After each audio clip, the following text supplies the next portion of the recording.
Does God exist? Or is the material universe all that is, or ever was, or ever will be? One approach to answering this question is the cosmological argument. It goes like this: whatever begins to exist has a cause.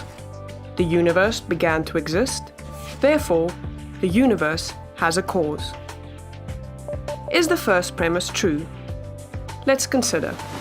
Believing that something can pop into existence without a cause is more of a stretch than believing in magic.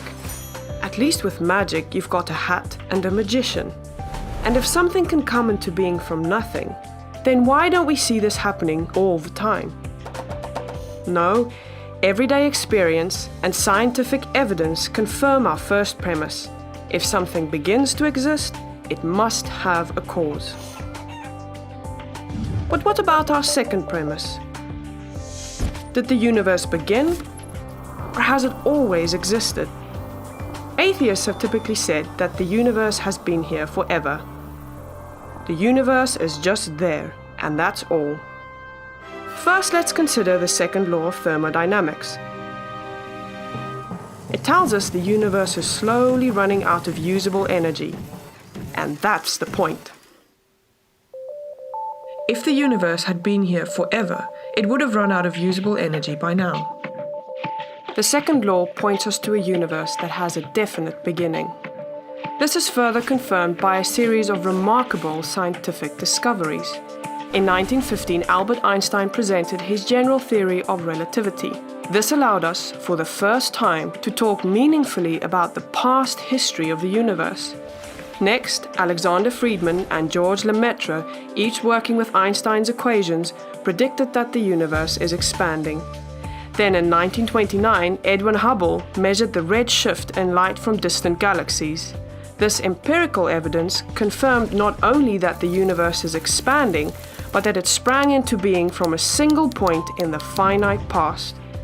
It was a monumental discovery, almost beyond comprehension. However, not everyone is fond of a finite universe, so it wasn't long before alternative models popped into existence. But one by one, these models failed to stand the test of time.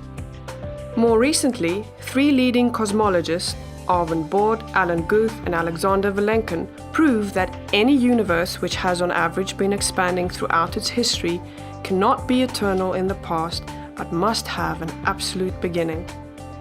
This even applies to the multiverse, if there is such a thing. This means that scientists can no longer hide behind a past eternal universe. There is no escape. They have to face the problem of a cosmic beginning. Any adequate model must have a beginning, just like the standard model. It's quite plausible then that both premises of the argument are true. This means that the conclusion is also true. The universe has a cause. And since the universe can't cause itself, its cause must be beyond the space-time universe. It must be spaceless, timeless, immaterial, uncaused, and unimaginably powerful, much like God. The cosmological argument shows that, in fact, it is quite reasonable to believe that God does exist.